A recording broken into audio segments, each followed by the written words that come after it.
Gama langsung cet, dia rem itu mobil sekencang-kencangnya. Karena tiba-tiba muncul satu orang nih di depan mobilnya dia. Kelihatan tuh keluar dari semak-semak.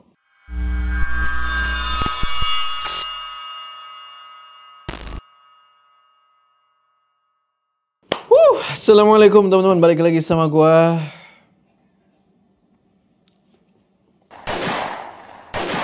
Ya apa-apa kalian semua, semoga kalian semua nonton video ini diberikan kesehatan, dilancarkan rezeki dan selamat berkah urusan saya, dan seperti biasa selalu dilindungi dari segala macam bahaya di dunia ini. Ya, kita lanjutin lagi akad jiwo dari Queer Taiping. Di part sebelumnya kita tahu nih kalau Gama sama Dewi akhirnya mereka berdua ini main ke desa Sakalananggor buat ke rumahnya si Alda.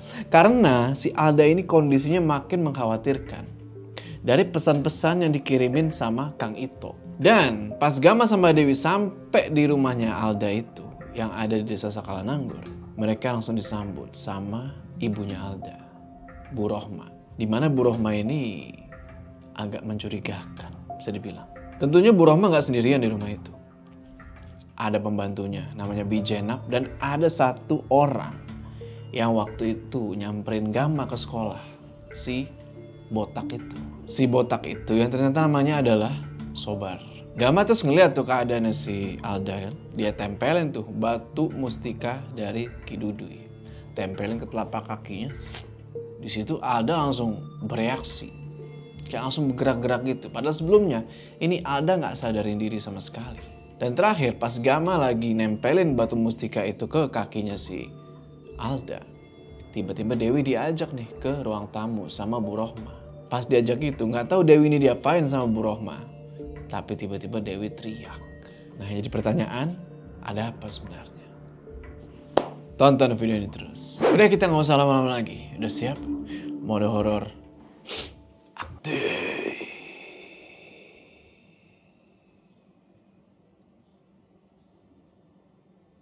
Perih mataku perih.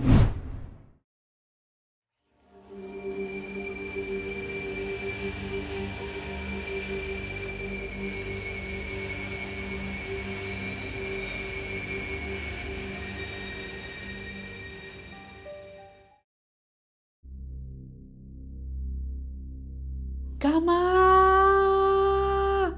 Pas Dewi teriak, sontak Gama langsung samperin lah tuh bininya kan. Pas sampai di ruang depan, Gama ngeliat tangannya si Dewi ini udah dipegangin sama Bu Rohma. Ditanyalah sama Gama.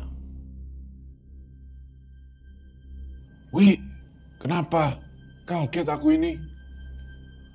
Makanya, kan ibu sudah bilang, gadis tangan begini bagus untuk bisnis.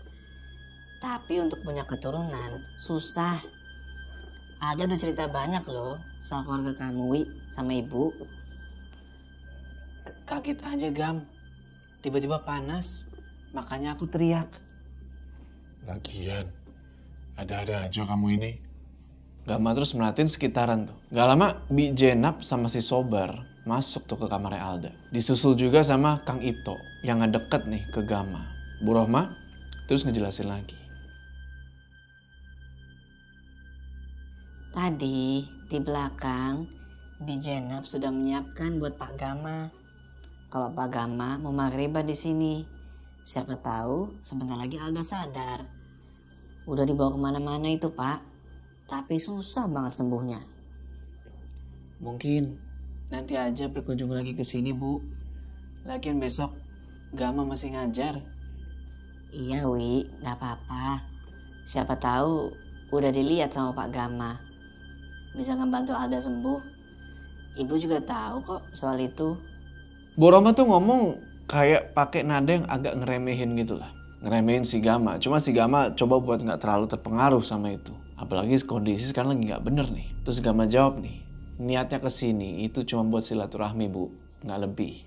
Gama ngomong sampai senyum gitu kan, senyum-senyum baik gitu kan. Cuma Bu Rohma ini juga senyum, tapi senyumnya itu aneh. Dan jarinya, gerak-gerik jarinya itu kayak ada maksud tertentu. Kayak ngasih pertanda seolah-olah bakal ada yang terjadi nih di kamarnya Alda. Dan kebetulan Gama juga ngerasain hal yang aneh dari arah kamar itu. Kang Ito terus bilang kan, ayo saya antar ke depan. Tapi Bu Rohma ini tahu-tahu nanya lagi ke Dewi. Tapi kalau ibu butuh bahan-bahan, Dewi bisa kan? Nah, abis ngomong kayak gitu, tiba-tiba ada suara gebrakan dari arah kamarnya Alda. Dewi sama Gama bener-bener kaget tuh. Tapi anehnya, Bu Rohma ini gak bergeming. Dan si Dewi jawab tuh pertanyaan dia tadi kan. Iya Bu, bisa. Jadi Bu Rohma ini kayak seakan-akan udah biasa ngedengar suara kayak gitu. Beda sama Kang Ito. Kang Ito si Gama perhatiin itu udah keringetan sebadan-badan. Tapi dia gak berani ngapa-ngapain. Singkat cerita, Gama sama Dewi pamitan lah tuh sama Bu Rohma. Mereka berdua terus dianterin nih sampai ke depan rumah sama Kang Ito. Dan di situ Dewi udah megangin tangannya Gama kenceng banget. Apalagi sekarang Gama lihat di parkiran. Mobil dia udah sebelahan tuh sama motor yang dipakai sama Sobar. Motor yang persis sama yang waktu itu dipakai buat ke sekolah. Sama yang ngikutin dari belakang mobil. Nah, keluar dari rumah itu gak lama tiba-tiba Teh Anggit nelpon si Dewi. Diangkat lah tuh sama Dewi kan. Dan selagi ngobrol nih sama Teh Anggit, Kang Ito ngejelasin siapa itu si Sobar. Jadi Sobar itu udah lama kerja sama Bu Rohma. Sejak zaman almarhum bapaknya Alda. Dia itu bisa dibilang orang kepercayaannya Bu Rohma lah. Di belakang. Nah, Gama bingung dong. Ini maksud di belakang ini apaan? Sambil merhatiin sekitaran, Gama ngeliat orang yang ngebukain pintu gerbang, penjaga rumah ya. Penjaga rumah yang ngebukain pintu gerbang itu lagi merhatiin ke arah dia sama Dewi. Terus tahu-tahu ngeluarin HP dan kayak lagi ngetik sesuatu. Lanjut Kang Ito ngejelasin pertanyaannya Gama tadi. Jadi maksud di belakang itu adalah yang ngurus peternakan di belakang rumah. Sama sayuran-sayuran di kota. Nah, semuanya itu diurus sama Sobar dan anak buahnya. Terus tiba-tiba Gama nyeletuk nih, nanya. Telaga Cindek di mana, Kang? Ujung kampung ini, Kang. Atau kalau dari sana masuk hutan bisa juga sampai. Gam, ayo. Badanku mendadak panas. Pak Gama, tolong. Saya minta tolong. Gak tahu sama siapa lagi usaha buat nyembuhin Alda ini, Pak. Kang, pertama, saya nggak bisa apa-apa. Melebihi yang menciptakan saya dan segala isinya di bumi ini. Kedua, kalau kedatangan saya malam ini ke rumah Alda buat itu semua di luar ketidaktahuan saya. Insya Allah saya kembali. Cuma nggak tahu kapan dan gimana caranya. Omongan Gama itu ngebuat Kang Ito agak paham. Gama langsung pamitan tuh sama Bu Rohma. Dan dia ngeliat si Bi Jenab dari tadi udah merhatiin ya tuh. Terus Dewi bilang lagi, ayo Gam, udah panas banget ini. Ya udah kan, nggak pakai lama lagi, Gama langsung masuk mobil tuh bareng sama Dewi. Singkat cerita, mereka keluar dari rumah itu dan di perjalanan Gama nanya ke Dewi, Wi gimana? Masih panas? Dewi cuma ngangguk aja tuh. Gama masih yakin Dewi ini sekarang masih ngerasain apa yang udah dilakuin sama Bu Rohma tadi. Terus dia nanya nih ke Dewi tentang keadaannya Bu Mulyani, ibunya Dewi. Karena tadi kan si Teh Anggit nelpon. Dan yang bikin Gama sama Dewi ini agak gak tenang itu penjaga rumahnya Bu Rohma. Ngeliatin terus ke mobil mereka tuh kan. Seiring mobil itu ngejauh dari rumahnya Alda. Habis itu Dewi langsung ngejelasin. Jadi, Bu Mulyani ini sempat nerima tamu nih sebelum maghrib. Waktu itu Teh Anggit di kamar tuh. Dan dia ngedengar suara tamunya Bu Mulyani ini. Cuma anehnya pas Anggit keluar kamar, Bu Mulyani ini lagi ngomong sendirian di ruang tamu. Dan tiba-tiba Bu Mulyani ini kayak yang kesetanan gitu loh. Tahu-tahu dia ngekek lehernya sendiri. Di situ Teh Anggit panik dong. Dia teriak-teriak tuh manggilin Mang Tahrim. Untungnya nggak tahu dari mana datangnya atau kapan Mang Idim sama Ki Duduy. Tahu-tahu udah ada di situ. Dewi cerita gitu sambil keringetan, mukanya merah. Padahal AC itu dinyalain dan AC-nya dingin. Gama bengong aja tuh kan nyetir sambil dengerin ceritanya Dewi. Sampai akhirnya si Dewi ini ngomel-ngomel dan bilang, kamu denger kan cerita aku tadi Gam? Malah ngelamun terus. Kenapa sekarang jadi pelan gini sih? Cepetan Gam, mereka nunggu kita di rumah. Bentar Wi. Gini nih, kondisi lagi begini. Kadang kamu tuh susah ditebak. Awas, itu orang Gama. Gama langsung Cet, dia rem itu mobil sekencang-kencangnya. Karena tiba-tiba muncul satu orang nih di depan mobilnya dia. Kelihatan tuh keluar dari semak-semak, langsung ke tengah jalan. Dan lu mau tahu itu siapa? Budi. Budi langsung masuk tuh ke dalam mobilnya Gama. Dan dia bilang, cepetan jalannya Gam, bahaya. Gama langsung vuuu, injek gas tuh, dalam-dalam. Lanjut jalan lagi tuh, apalagi sekarang jalanan udah gelap. Nggak ada penerangan lagi kecuali dari mobilnya Gama. Dan itu tetap nggak bikin Gama ngelepasin gasnya. Terus Budi bilang lagi, Gam, mana batu? Batu yang dikasih Ki Dudui. Keluarin, cepet. Gama langsung buru-buru lah. Keluarin batu mustika itu dari kantong celana dia. Sambil dia tetap ngebut tuh di jalan. Kasih ke Budi tuh batunya. Budi terus bilang, Ma, Bu Dewi, tangan yang dipegang Bu Roma mana? Tanya Bu, gak akan sakit. Sakit, Bud. Beres kan, Bud? Gak kenapa-napa? Ampun, sakit. Tahan sedikit lagi, Bu. Mulus sekali sosok itu. Sampai aku gak lihat. Abis digituin sama Budi, Dewi tiba-tiba langsung lemes dan gak sadarin diri. Dibantuin sama Budi dari belakang, Gama coba benerin tuh posisi duduknya si Dewi. Habis itu Budi bilang, biarin si Dewi tidur Gama. Nanti pas bangun, kasih aja air minum. Singkat cerita, mereka udah keluar nih ke jalan utama dan udah ninggalin kampung Sakalananggur.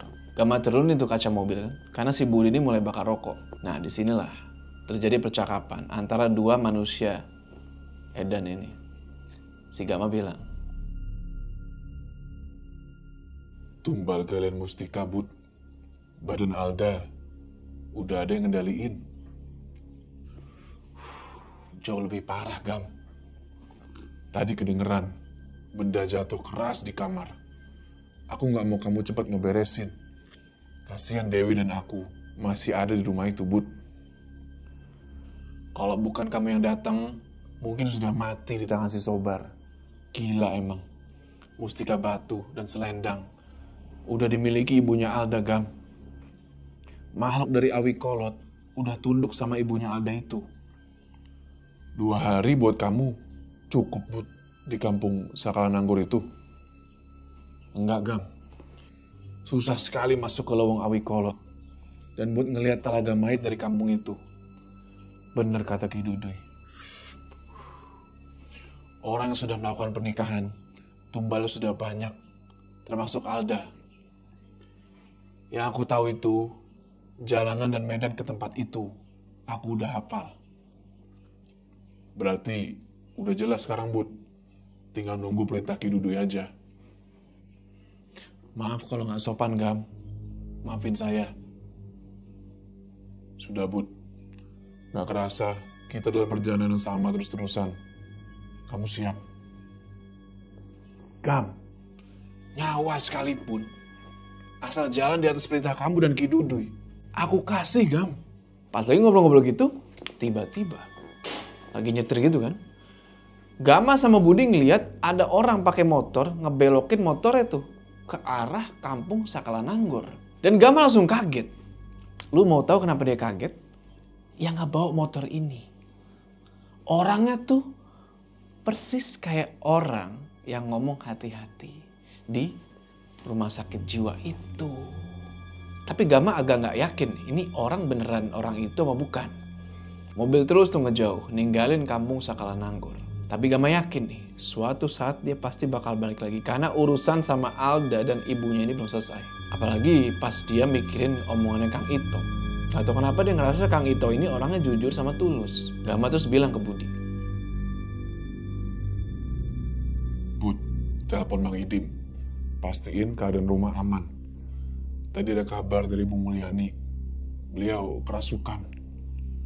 aman udah, Gam. Maghrib tadi aku yakin aman. Itu kiriman dari rumahnya Alda. Sama kayak yang sudah menimpa Dewi. Kamu udah tahu, Bud, siapa aja di rumah itu? 3 orang laki-laki yang ngurusin kandang peternakan, gak tahu apa-apa. Kuncinya ada di si Sobar dan Jenab. Perempuan gila yang sudah dirawat ibunya Alda sejak 3 tahun lalu. pas bapaknya Alda meninggal. 2 orang itu aja yang paling berbahaya. Itu yang aku tahu. Sisanya belum. Ngedenger kata gila yang Budi omongin, Gama jadi keinget nih sama Teh Lasmi. Yang Gama baca dari SMS-nya Teh Anggit ke Dewi, kalau keadaannya Teh Lasmi ini makin parah. Terus Gama bilang, besok ikut aku pulang dari sekolah, Bud. Penting. Baik, Gam. Kemana emangnya? Gam, udah sampai ini. Sebentar lagi sampai. Udah, istirahat dulu aja. Nggak usah mikirin apa-apa dulu. Ibu dan semua yang ada di rumah udah aman, Wi. Kejadian pas kalau kalian inget yang ada orang gila tuh yang di lampu merah. Nah itu Gama ceritain juga ke Budi. Dan di situ Budi langsung kaget. Seakan-akan Budi ini tahu siapa orang gila ini atau entahlah. Bisa jadi dia tahu, bisa jadi dia enggak. Karena reaksinya Budi pas ngedenger Gama cerita itu, dia langsung bilang, wah kalau aku satu mobil sama kamu waktu itu, selesai. Lanjut terus perjalanan dan waktu itu jam 10 malam. Dewi juga cerita kalau dia itu sebenarnya nggak sadar. Pas tangannya digandeng sama Bu Rohma di rumah itu. Budi cuma ngangguk aja tuh ngedengerin ceritanya Dewi. Sementara si Gama udah paham semuanya kalau sosok makhluk yang ada di rumahnya Alda itu sebenarnya udah tunduk dan patuh sama Bu Rohma. Udah benar-benar di bawah kendalinya Bu Rohma. Dan semua ini bakal Gama ceritain ke Ki Dudui. Dan habis itu tinggal nunggu apa perintah Ki Dudui selanjutnya. Singkat cerita, mereka semua udah sampai lagi nih di depan gerbang rumahnya Dewi. Dan di situ seperti biasa, udah ada Mang Tahrim nih yang ngebukain gerbang. Nah, pas mobil udah parkir nih di halaman, Dewi langsung jalan masuk tuh duluan. Gama, Budi, sama Mang Tahrim ngikutin dari belakang. Di situ, Budi ngomong ke Gama sambil bisik-bisik. Masuk duluan. Aku mau pastiin yang ada di halaman luar. Budi langsung jalan tuh ke arah samping rumah. Sambil dia ini nunjuk ke arah parkiran mobil. Dan di situ Gama jadi keinget nih sama darah. Darah yang nempel di ban mobilnya itu. Mang Tahrim juga heran tuh kan ngeliat kelakuannya Budi ini. Tapi si Gama bilang, udah biarin aja. Habis itu Gama masuk nih ke dalam rumah. Dan kelihatan kamarnya Bu Mulyani itu udah kebuka lebar pintunya. Gama terus ngucapin salam. Assalamualaikum, Mang. Waalaikumsalam. Ki Dudui ada di dalam, Gam. Ada apa, Mang, sebenarnya? Sudah selesai, Gam. Untungnya Ki Dudui punya perasaan gak enak. Tepat pas maghrib Bu Mulyani kerasukan sosok dari Lewang Awi Kolot. Gama langsung keinget nih, sama dia agak heran. Karena waktunya itu samaan. Di jam-jam maghrib itu adalah waktu pas dia ini lagi ngeliat Alda di kamarnya. Gak lama Ki Dudui keluar nih dari kamarnya Bu Mulyani. Gama ngeliat Ki Dudui ini udah keringetan tuh sebadan-badan. Sambil kayak kecapean banget tuh geleng-geleng kepala. Dan itu ngebuat Gama sama Mang Idim langsung berdiri. Gama langsung cium tuh tangan kakeknya kan. Dan Ki Dudui bilang, kalau aja tadi telat, Gam. Cerdik juga keluarganya Alda. Nggak nyerang langsung sama kamu. Malah ke keluarga Dewi. Ibunya kek sudah Gama pastiin di rumah Alda. Di sana ada sosok hitam berbulu yang selalu nidurin Alda. Alda sepertinya ditumbalkan sama ibunya sendiri buat ngambil benda mustika dan selendang hitam yang pernah kakek omongin. Gimana, Dim? Menurut kamu baiknya? Maaf, kek. Mungkin suaminya itu memang sudah kehabisan jalan untuk nyembuhin Alda. Sampai-sampai datang ke sini. Tapi yang paling bahaya itu mustika dan selendang itu. Yang mana dulu benar kata kakek. Sudah hilang sama anak kubur. Kondisi Alda juga semakin parah, Mang. Sulit ini. Bukan mau ikut campur urusan orang lain. Pertama, Alda sahabat Dewi. Kedua, yang sudah lama Ki Elang Samana lakukan jadi tanggung jawab kita. Apalagi sudah sampai akibatnya nimpa keluarga kita. kuat sosok Nik Piah itu. Buktinya Budi tidak bisa masuk ke lowong awi kolot. Nik Piah kek. Nenek penunggu lowong awi kolot, rawat tilas, dan telaga mayit itu yang ngasih mustika ke Rohma. Sehabis tumbal kambing hitam dan nyawa bergeletakan terus-menerus. Gama langsung merinding pas diceritain itu. Gak lama Budi nih datang dari halaman belakang, masuk nih, cuk. Terus dia bilang, maaf, dari arah pohon tua itu kek, masuknya kiriman dari kampung Sakalananggor, dari lowong awi kolot tepatnya. Barusan Budi sudah bereskan. Ki Dudui terus merokok lagi tuh kan. Sambil mikir dia tuh. Sementara Gama, Mang Idim sama Budi cuma diem aja tuh. Dan sambil ngeliat ke Gama, Ki Dudui bilang,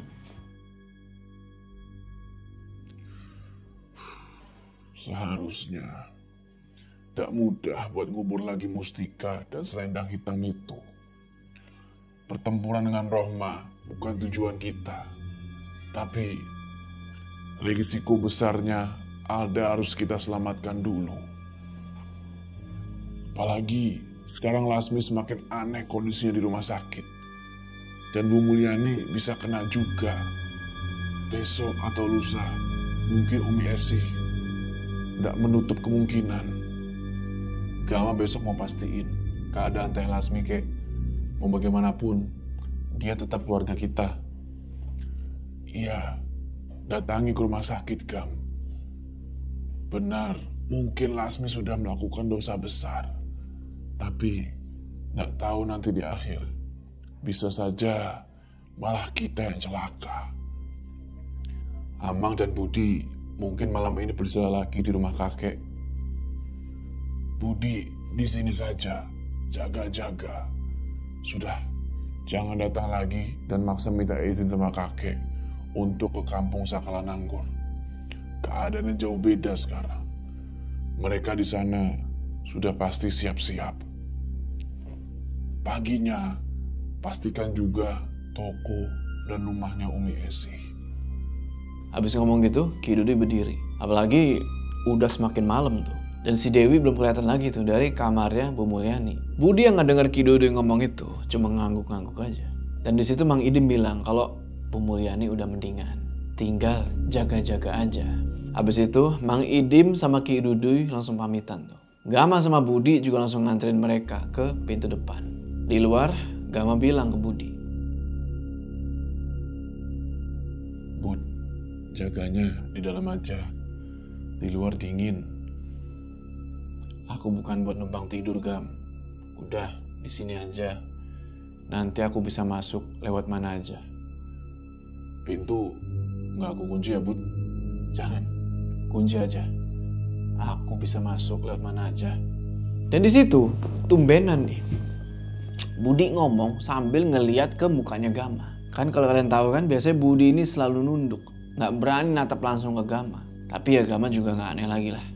Nggak habis pikir kan, pintu dikunci, jendela dikunci, masuk dari mana coba nih orang.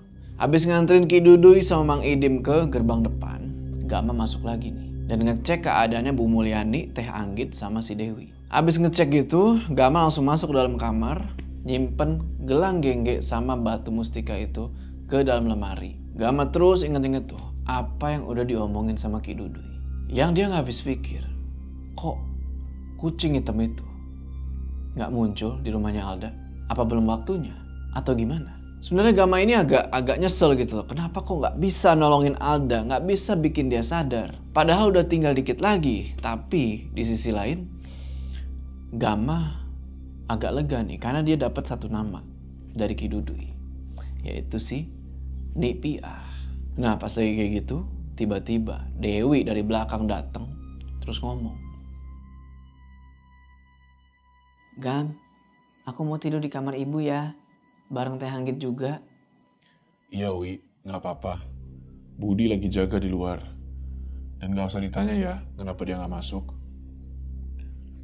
Urusan sama Alda, jangan lewat pesan lagi ya. Kalau ada pesan apapun, jangan dibalas. Aku pasti datang ke sana lagi. Aku jadi takut soal bisnis sama Ibu Rohma malah ngebawa celaka, Gam. Itu gimana? Balas saja. Kalau ada telepon dari dia, angkat aja. Jangan buat curiga ya. Nanti kita omongin lagi.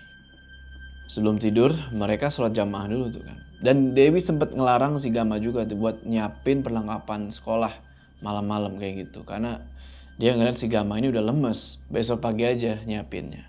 Nah, sebelum Dewi balik ke kamar Ibu Mulyani, Gama bilang tuh ke Dewi supaya nanti kalau ada apa-apa, bangunin. Udah kan, habis itu Dewi pergi tuh ke kamar Bu Mulyani dan si Gama rebahan tuh di atas kasur. Gama langsung berusaha buat merem tuh kan. Dan pas merem itu, langsung kebayang di kepalanya dia. Tentang Leweng Awi Kolot.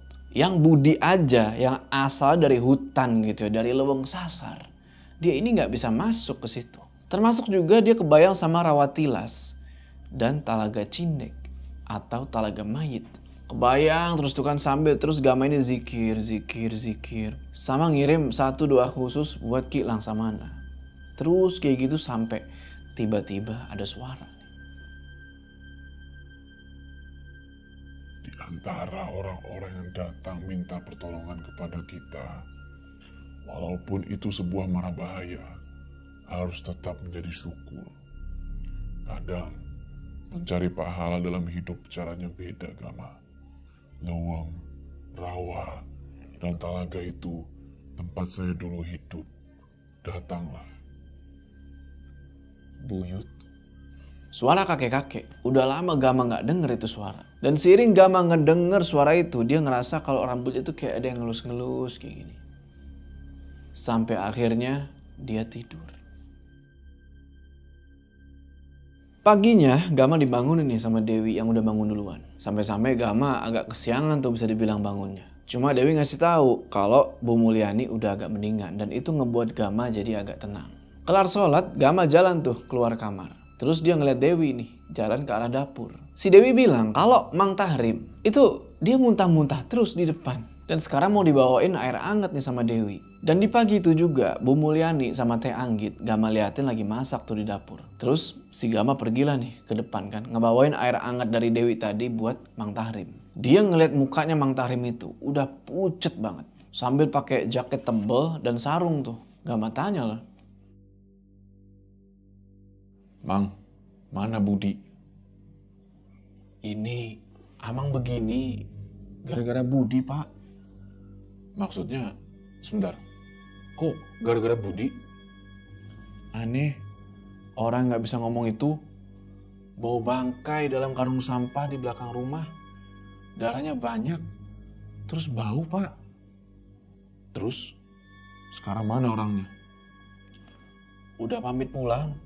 Aneh, itu bangkai dari mana coba? Mang Tahrim terus ngabisin air minum dari Gama tuh kan. Habisin tuh. Gama cuma diem aja tuh sambil ngeliat ke sekeliling. Setahu dia Budi emang jaga-jaga di luar dari semalam kan. Cuma jadi pertanyaan, ngapain dia bobo bangkai? Habis itu Gama masuk ke dalam rumah dan nyamperin yang lainnya tuh yang ada di meja makan. Di situ Bu Mulyani bilang, Ibu udah kapok, Gam. Gak mau nerima tamu yang gak dikenal. Tadi juga udah bilang ke Mang Tahrim, siapa aja tamunya, suruh nunggu di pos depan aja. Maafin Gama sama Dewi, Bu. Gak ada di rumah sore kemarin. Dewi langsung ngejelasin tuh ke Bu Mulyani apa yang sebenarnya udah terjadi kemarin. Dan itu ngebuat Bu Mulyani sama Teh Anggit kaget sejadi-jadinya. Ngelihat Dewi cerita ke mereka, itu ngebuat Gama jadi agak lega sebenarnya. Karena ya akhirnya Bu Mulyani sama Teh Anggit jadi tahu kayak gimana nih kondisi sebenarnya. Singkat cerita, selesai siap-siap segala macam, Gama langsung izin tuh buat pergi ke sekolah. Tapi nggak langsung ke sekolah, karena agenda sebenarnya Gama hari itu adalah ke toko sama ke rumah sakit. Karena dia yakin si Budi pasti udah ada di toko. Ya udah kan, jalan tuh naik motor kan, ngeng. Dan singkat cerita sampai ini di toko. Bener aja tuh, udah ada si Budi lagi duduk di atas tumpukan keramik toko tuh. Gama parkirin motor, dia turun terus dia samperin lah tuh si Gondrong. Nggak pakai bak bibu lagi, langsung ditanya. Bud, bangkai apa? Nggak tahu, Gam. Ada orang ngelempar, dari tembok belakang rumah, Gam. Itu jelas disengaja. Semalam, maaf, aku gak bisa ngejar orang itu. Jam 4 pagi lebih kalau gak salah. Itu bangkai kepala kambing. Bud, serius? Di sungai sana barusan aku buang. Maaf juga soal Mang Tahrim. Tapi kalau semakin pagi, aku gak mau semua orang di rumah pada tahu. Di lengan bajunya Budi itu ada noda darah. Dan pas Gama ngeliat itu, Gama nggak nanya itu darah apa atau gimana. Dia langsung duduk tuh di sebelahnya Budi. Dan Gama bilang, pasti ini karena ibunya Alda. siapa lagi yang sekarang nggak mau ritual dan kebiasaannya kita ganggu, Gam? Manusia biadab, bisa-bisanya numbalin anak. Mungkin bapaknya juga sama, mati karena cara itu. Shh. Jangan prasangka buruk dulu, Bud. Pasti banyak sebab. Gama ngomong gitu sambil nepok-nepok pundaknya si Budi itu. Ngebuat si Budi langsung nunduk. Budi bilang di situ kalau dia khawatir nih sama keadaannya Teh Lasmi di rumah sakit jiwa. Dan Gama ngejelasin juga kalau sebenarnya datang ke rumah sakit jiwa itu bukan sekedar hanya jenguk Teh Lasmi, tapi ada tujuan lain juga. Gak pakai lama, Gama ngeluarin HP itu, set, dan dia cari tuh nomornya Pak Hadi. Telepon kan, tut. Untungnya itu telepon langsung diangkat. Intinya dia mau bilang nih ke Pak Hadi, izin buat gak masuk sekolah. Dan untungnya Pak Hadi ini bisa maklum gitu kan, karena si Gama ini udah lama juga gak izin. Budi yang ngedenger omongan itu di telepon langsung matiin rokok. Dan Gama nanya ke dia tuh, Gimana soal toko, Bud? sementara aman. Toko dan rumah sudah tanggung jawab saya, Gam. Tinggal rumah Umi Esi aja. Kita ke rumah sakit sekarang. Aku udah izin dan gak ngajar. Oke, tapi maaf ya, Gam. Nanti aku tunggu di parkiran aja. Ya udah kan, nggak pakai nanya lagi kenapa kok Bud nunggu di parkiran. Udahlah, pokoknya Gama udah ngerti lah sama tingkah lakunya Budi. Habis itu mereka langsung tancap gas tuh pakai motor. Singkat cerita, mereka berdua akhirnya sampai nih di rumah sakit dan langsung parkirin itu motor. Biasanya si Gama ngunjungin Teh Lasmi di rumah sakit itu sekitar 2 kali seminggu. Cuma kali ini baru 4 hari Gama udah balik lagi. Karena ya itu ada tujuan lain. Selain mastiin keadaannya Lasmi, Gama ini pengen nyari sosok kakek-kakek yang waktu itu ngomong hati-hati ke dia. Gama bilang ke Budi, Serius, Bud? Mau tunggu di sini? kalau aku masuk sama penampilanku yang kayak gini, yang ada aku jadi pasien, Gam. Tinggal kamu daftarin aja. Budi langsung jalan tuh ke satu tempat duduk yang ada di bawah pohon. Waktu itu karena masih pagi banget, jadi parkiran itu masih kosong. Nggak pakai lama, Gama langsung jalan tuh ke ruangan. Ninggalin Budi sendirian di bawah pohon itu. Dan pas dia bilang ke perawat mau ngejenguk Teh Lasmi gitu ya. Ternyata perawat ini bilang kalau Gama ini kepagian. Belum waktunya jam besuk. Akhirnya sambil nunggu waktu jam besuk, Gama merhatiin sekitaran kan. Sambil nyari-nyari di mana tuh kakek-kakek kan. Karena dia yakin banget itu kakek-kakek ngomong kayak gitu. Bukan tanpa sebab. Nah, karena nggak ada tanda-tanda dari si kakek tua yang Gama cari, ya udah dia keluar tuh dari rumah sakit kan, buat nyariin Budi. Apalagi matahari udah mulai naik nih. Waktu itu kalau nggak salah udah mulai jam 7:30 pagi. Nah, pas Gama keluar, dia ngeliat nih dari jauh kan, di bawah pohon tempat si Budi duduk itu, Budi lagi ngerokok sama satu kakek-kakek. Itu kakek-kakek yang Gama cari dari tadi. Langsung dia teriakin lah, Bud! Nah, ini orangnya. Abah Iwan, teman saya itu. Namanya Gama. si kakek-kakek yang Gama cariin ini begitu ngeliat ke si Gama, langsung kaget ya. Dia langsung berdiri tuh kan, pengen kabur gitu. Cuma Paman Budi langsung ditahan supaya dia nggak mana-mana kan. Budi terus bilang, tadi bilang Abah Iwan asalnya dari kampung Sakalananggor. Dia pinjam korek dan akhirnya ngerokok sama aku. Ngomongin panjang soal kampung halamannya, Gam. Abah, kalau nggak bersalah, tinggal jawab pertanyaan teman saya ini. Saya cuma disuruh Pak Gama Maaf, malah saya kasihan. Tempo hari berbisik hati-hati sama Bapak. Sumpah Pak, niatan saya tidak ada yang jahat. Bu Rohma atau Sobar? Kang Sobar Pak, sumpah. Saya cuma ngebawa dan ngasih makanan buat Ibu Lasmi, gak lebih Pak.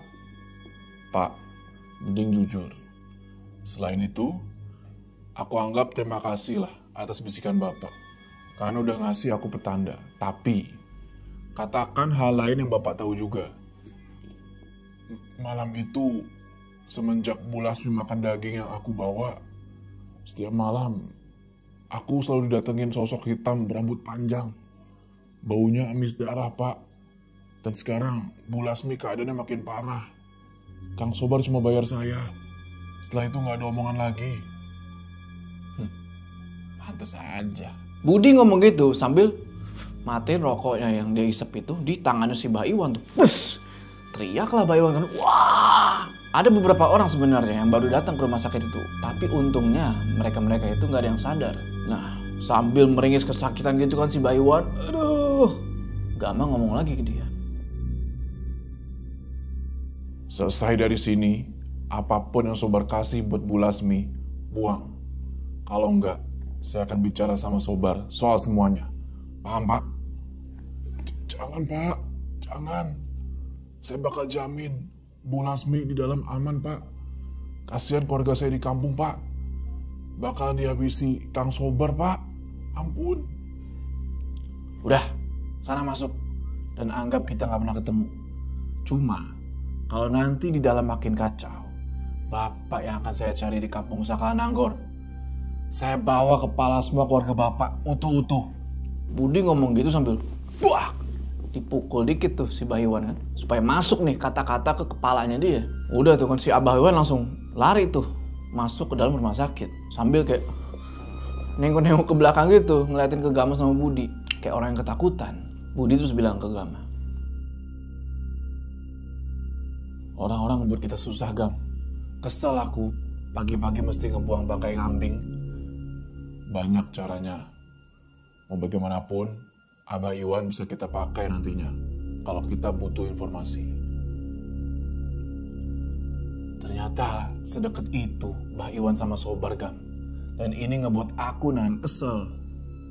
Pas aku pura-pura sering datang ke kampung Sakalananggor, terus kenal sama Sobar. Semua awalnya dari suami Alda, Bud. Wajar. Gama mulai sadar tuh, kalau sekarang ini bukan orang rumah lagi yang jadi inceran. Tapi ternyata Teh Lasmi juga. Apalagi keadaan Lasmi yang sekarang itu bisa dibilang gampang banget lah dikendaliin sama sosok kiriman dari si Bu Rohma. Selesai urusan di rumah sakit itu, Gama langsung ajak Budi buat cabut dari rumah sakit itu dan berangkat ke toko bangunan. Apalagi mereka berdua udah dapet nih kan satu informasi penting. Singkat cerita, jalan tuh kan, dan udah mau sampai toko nih. Dari kejauhan, Gama ngeliat Mang Ade lagi bersih-bersih depan toko. Apalagi biasanya kalau pagi-pagi gitu toko pasti rame. Di situ juga ada Dewi yang ngeliat Gama sama Budi datang dan dia kaget lah.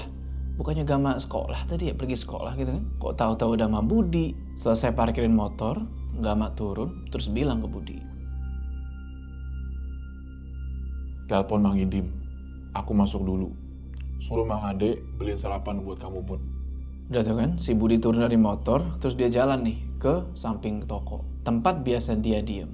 Dewi yang masih kaget kan, langsung nanya dia, Gam, kamu dari mana? Gama langsung ceritain lah tuh semuanya ke Dewi. Khususnya soal si Abah Iwan tadi di rumah sakit dan kenapa Teh Lasmi itu keadaannya jadi makin buruk.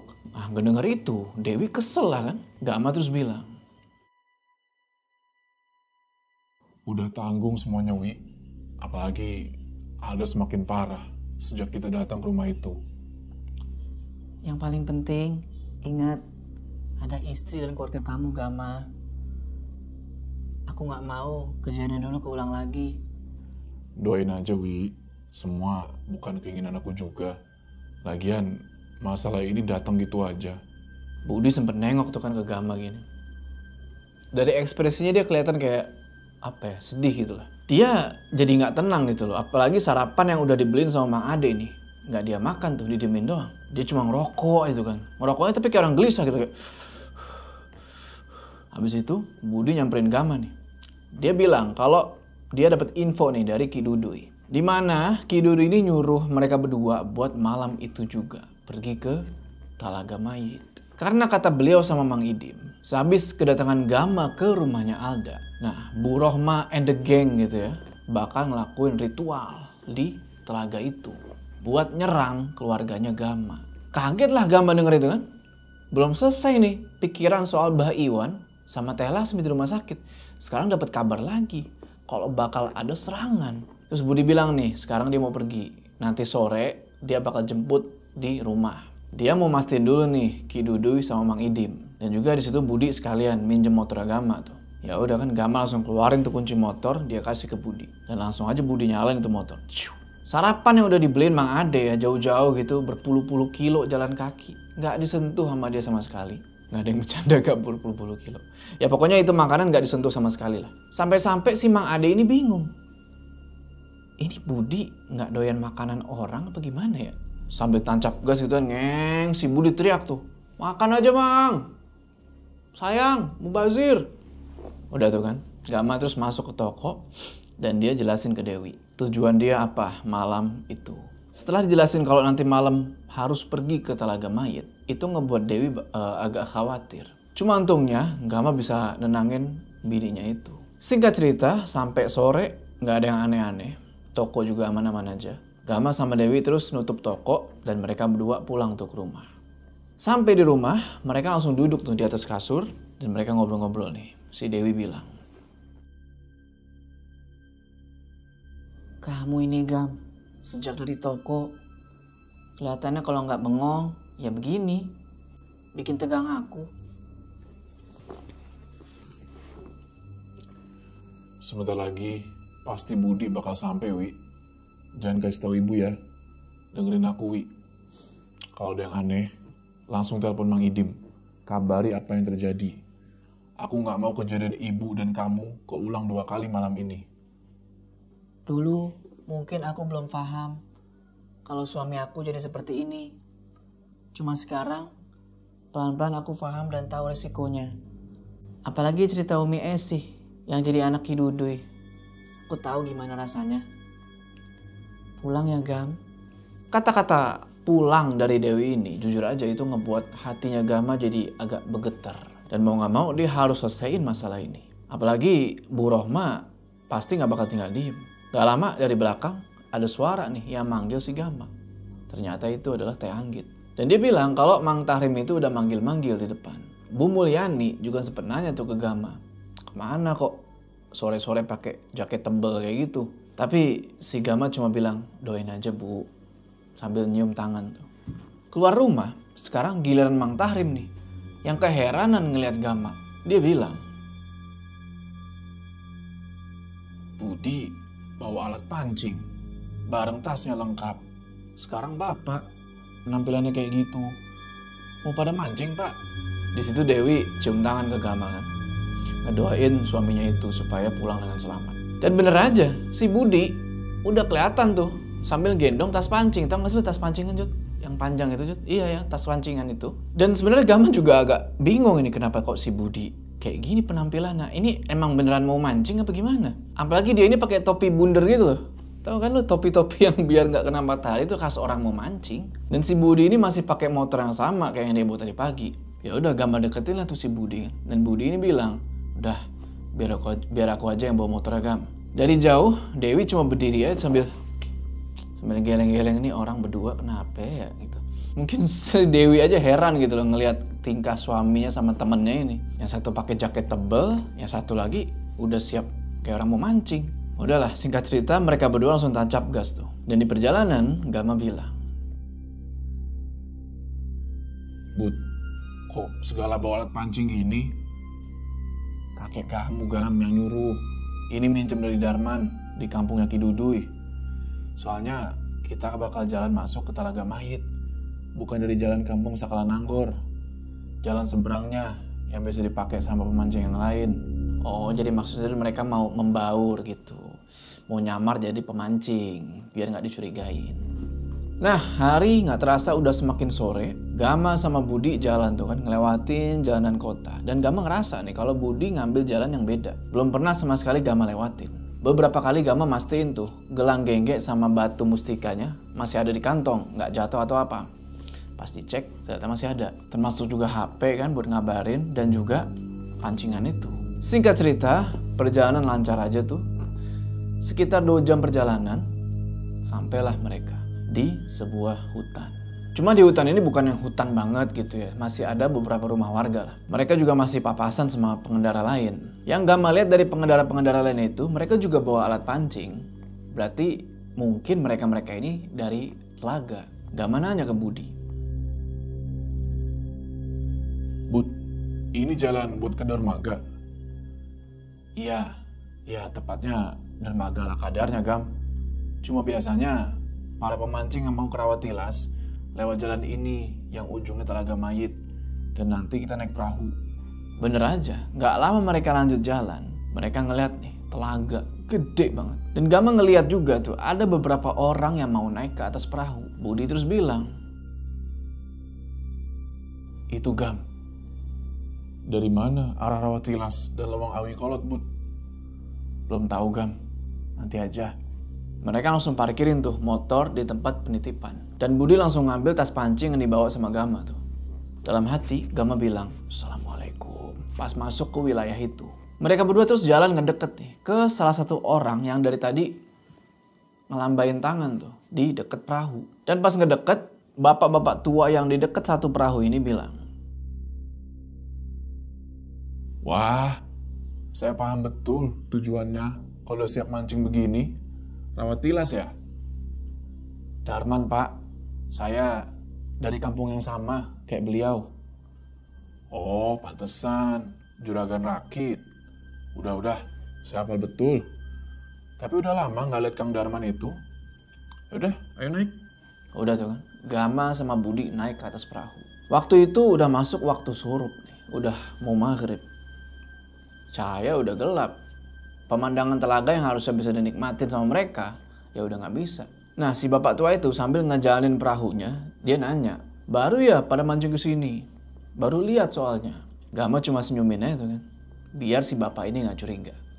Singkat cerita, perahu itu jalan kurang lebih setengah jaman lah di atas telaga Cindek itu, atau yang Ki Dudu bilang Telaga Mayit. Sekarang perahunya Gama udah minggir nih. Dan Gama juga ngeliat udah ada beberapa rakit-rakit lain yang berjejer tuh. Waktu itu sedikit yang mancing.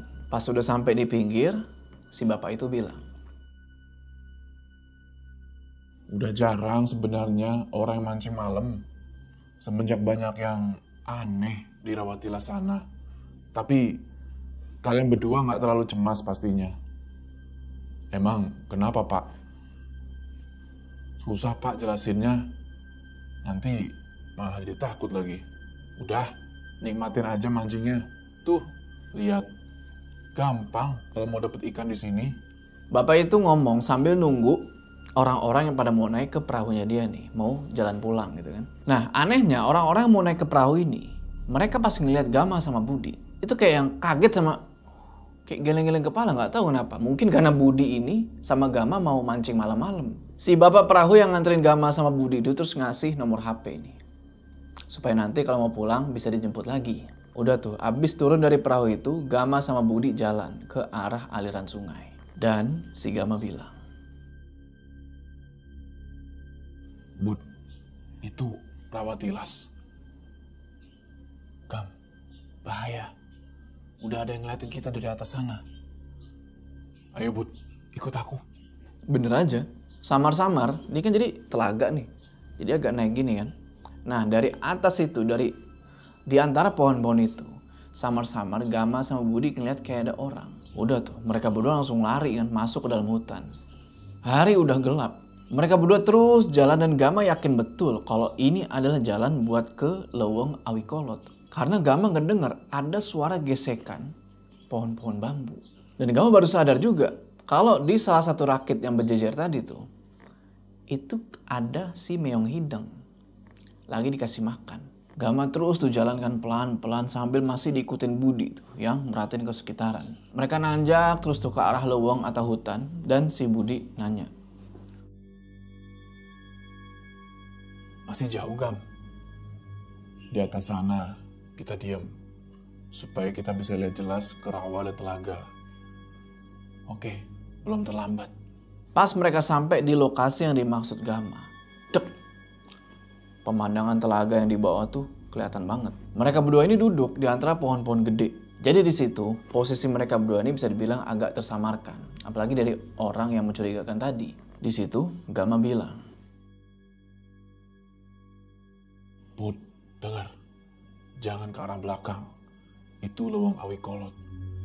Dari tadi udah banyak yang pengen interaksi. Cuma aku tolak berkali-kali. Bahaya. Budi cuma diem aja tuh. Dia duduk. Apalagi hari sekarang udah makin gelap. Yang bisa dia lihat sekarang itu cuma ya pohon-pohon yang deket sama telaga itu yang kena pantulan cahaya bulan. Gama terus coba buat ngatur dirinya tuh biar tenang.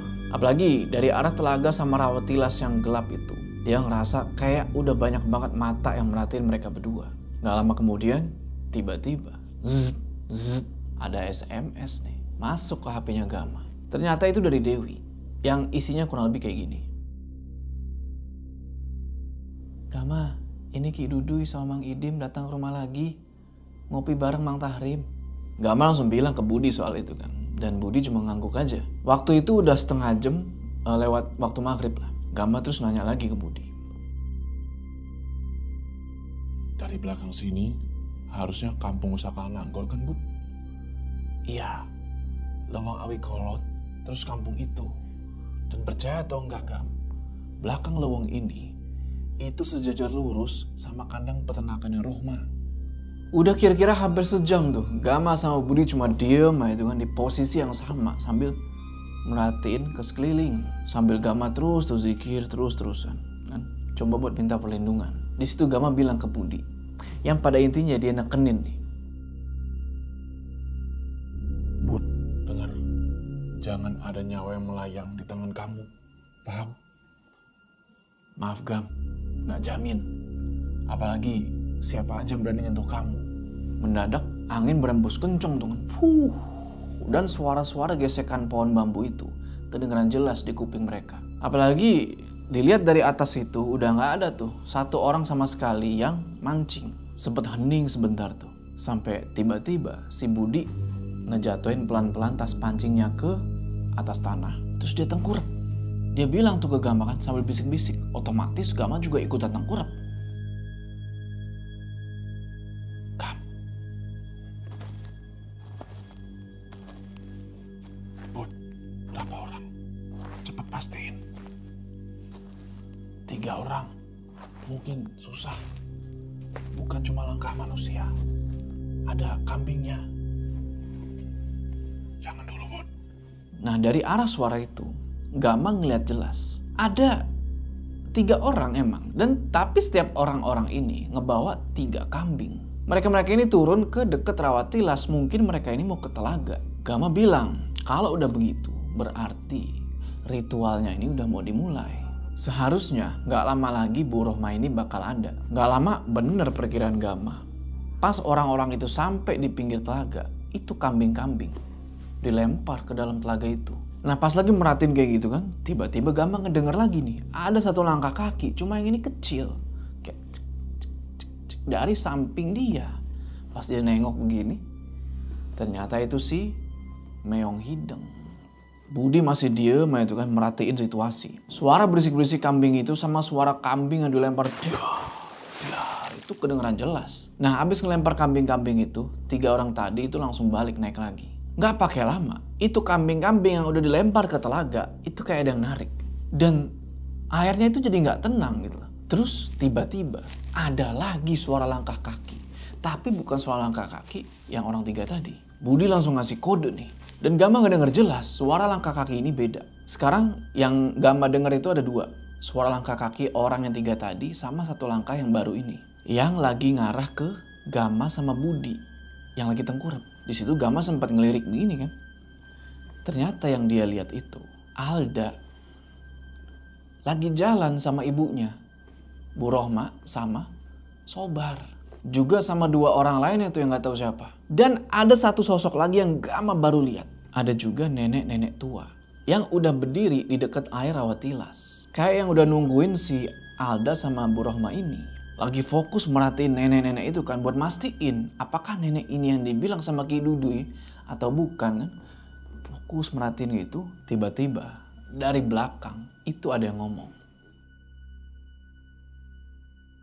Di sini ternyata akhirnya kepala kamu duluan. Sebelum kepala keluargaku kamu tebas. Budi langsung nengok ini kan. Cet! Oke teman-teman, itu adalah akhir dari part 3. Nah yang jadi pertanyaan, nasibnya Budi sama Gama gimana nih? Karena mereka ke gap nih. Sama satu orang yang gak tahu siapa, tapi dari kata-katanya dia, lu tau lah, itu siapa kan? Kita tonton di part selanjutnya. Oke, sebelum kita berpisah, jangan lupa kalian like video ini, dan bagi yang belum subscribe ke channel ini supaya kalian gak ketinggalan part selanjutnya cerita ini gua Jo. Sampai ketemu di part selanjutnya.